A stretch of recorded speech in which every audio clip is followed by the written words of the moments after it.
Elizabeth Hasselbeck spilled the tea on The View like nobody's business. The former co-host didn't sugarcoat anything when she started talking about her time on the show. I believe that you may say you don't want border control and you're against ICE, but I actually don't believe you in your daily lives. How many people in the audience here had to go through security to get here? Raise your hand, just be honest. Otherwise you go to jail, I guess, for illegal trespassing, right? This is an authorized audience. So here's the thing. The whole debate about people crossing the border illegally, yeah, that's not going away anytime soon. Americans are still super divided on it. But Elizabeth Hasselbeck threw out one question during the show that basically made the other co-hosts look like total hypocrites. And man, did things escalate quickly after that. The panel basically erupted into this massive back and forth that got uncomfortable to watch. This is the kind of content you absolutely can't miss if you're into real, unfiltered moments on daytime TV. No point in dragging this out any longer. We're jumping straight into the chaos and breaking down exactly what happened on that wild episode. You know, Joe Biden, I remember during the speech to the nation, said, we have a good border plan that is bipartisan. Yeah. It failed. No, it didn't fail. The Republicans were told by you-know-who, don't do this, block this. So that's the first thing. But more than anything, nobody wants anyone. You know what's wild? When an actual conservative gets a seat at that table instead of the usual suspects like Alyssa Farah or Anna Navarro, the whole vibe changes completely. Those two basically agree with the rest of the panel on most things anyway, so there's barely any pushback. But when someone with genuine right-wing views shows up, that's when you see the cracks in their arguments. Case in point, Whoopi tried to sell everyone on the idea that Biden's border proposal was some kind of amazing bipartisan achievement that deserved praise. She acted like it was this perfectly crafted solution that both sides could get behind. Spoiler alert, it really wasn't. And calling it solid was a pretty big stretch of the truth. I was going to say that one of the things that I think everybody in the nation wants is they want tight borders. They want people who are not good for the country out of the country. There have been efforts made by both sides to figure out how to do this. This is not the way.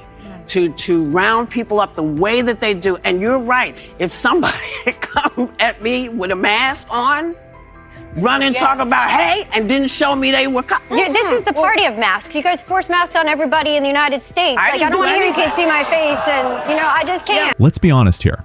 That bill was nothing more than a last-ditch political move to make immigration disappear as a talking point right before the election. Especially after 3 straight years of what basically amounted to zero border enforcement. Plus, you can't just slap the label good legislation on something and expect everyone to buy it without looking at the details. The reality is, even if that thing had passed through Congress, it would have still allowed massive numbers of people to flood across the border every single day, as long as they showed up at an official checkpoint. Real genius plan there, huh? Elizabeth wasn't about to let that slide without a fight, though. She actually did her homework and laid out the hard data proving that Trump managed to get control of the southern border without needing to pass some brand new sweeping legislation to do it. Zero illegals released into the U.S. for 10 months straight have not crossed, okay? That nearly 3 million aliens have left the United States, that we have the lowest rate in 125 years, that fentanyl trafficking is down 56% at the border, and daily encounters have gone down 96%. Hang on one second. We need a strong border, especially now with our current global situation. And I believe that you may say you don't want border control and you're against ICE, but I actually don't believe you in your daily life. Here's the deal. Those are two totally different things that shouldn't even be lumped together. You can secure the border and stop illegal crossings while also making sure that regular Americans don't get caught up in overly aggressive deportation tactics or enforcement gone wrong. There's no reason both of those things can't exist at the same time. It's not some impossible either-or situation like people want to pretend it is. The real issue? The left today doesn't seem interested in finding that middle ground or any kind of reasonable compromise. Instead, they hunt for specific sob stories and edge cases that tug at heartstrings, then use those examples to justify why we shouldn't have any real border security at all. It's a calculated strategy to dodge the actual conversation about laws and sovereignty. How many people in the audience here had to go through security to get here? Raise your hand, just be honest. Otherwise you go to jail, I guess, for illegal trespassing, right? This is an authorized audience.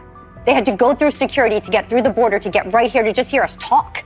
We need strong borders more than ever right now. We are being infiltrated. But Elizabeth, can I give you a on the border when Renee Good and Alex Peretti were murdered, and this is not a mistake. That was a murder.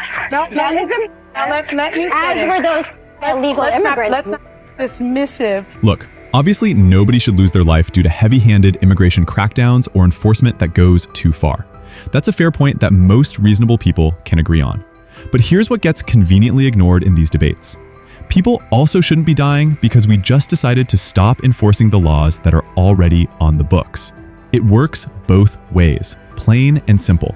When you let dangerous criminals walk across the border unchecked, or when you release people into communities without proper vetting, innocent Americans end up paying the price with their lives. This isn't complicated math. If you can step back from your political team for 2 seconds and actually think about it objectively, the answer is pretty straightforward. But that requires putting aside the partisan talking points and admitting that both sides of this equation actually matter. I understand. I also believe that we have a God of borders. We have a nation of borders for good reason. I hate the fact that people are dying in this. My heart actually bleeds for this. It also bleeds for Laken Riley, Jocelyn Nungare, Rachel Moran, Matthew Dennis, Sarah Ruitt, Ivory Smith, all at the hands of illegal immigration. This needs a fix, but it needs a fix now. And let me tell you, this is tactical, practical. Yes, the how matters. Yes, it was done without a how during the Biden administration and Obama. Okay, here's the thing. She's made it worse. She has actually solved the problem in the past Obama and Biden out of here mistakes. because let's move that. So here's a question nobody on that panel wants to touch.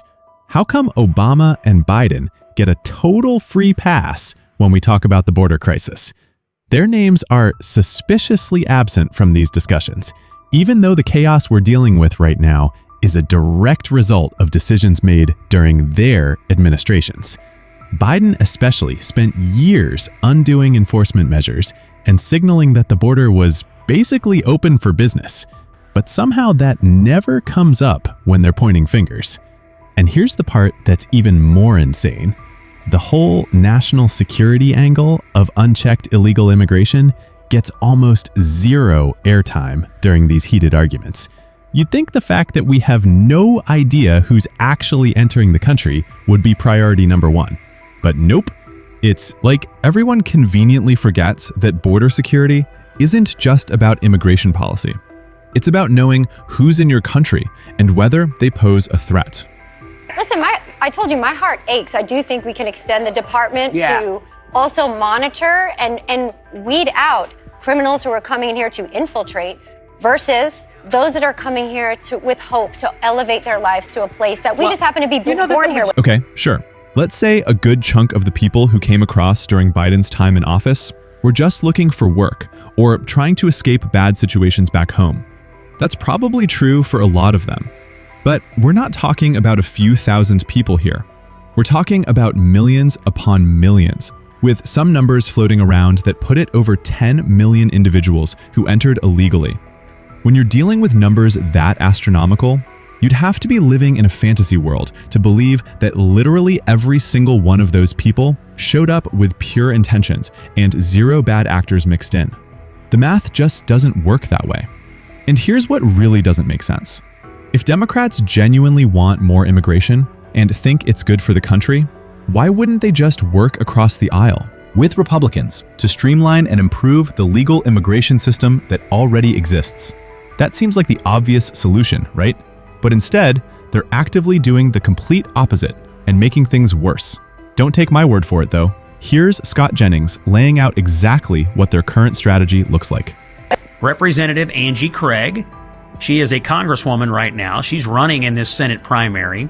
She wrote an actual op-ed for her local newspaper in Minneapolis, saying that she now regrets her vote in favor of the Laken Riley Act. She voted for it. Now she regrets it. Now keep in mind what the Laken Riley Act was all about. It allowed for the detention of non-citizens without bail if they are charged with burglary, assaulting a police officer. And get this, That statement is coming from somebody who's supposedly a moderate Democrat, not some far-left progressive. Think about how absurd that is for a second. You really can't call yourself a legitimate, credible politician while simultaneously expressing remorse over supporting legislation that would have actually made your own voters safer in their communities. That's not governing. That's just political theater at its worst. It really demonstrates how completely ideological and tribal the entire immigration debate has become on the left. They're so locked into their position that even common sense security measures get rejected outright. What makes it even more frustrating is that border security and immigration enforcement used to be something both parties could work together on without all this drama. Democrats and Republicans used to find common ground on protecting the border. It wasn't always this toxic, all-or-nothing political battlefield, where admitting you want secure borders gets you labeled as some kind of extremist.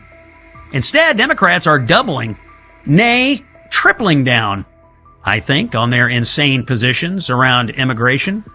Just last week, my interaction on CNN with Tennessee State Representative Justin J. Pearson, that went viral because he refused to acknowledge that there is a single illegal alien that he believes ICE should deport. He couldn't name a single person.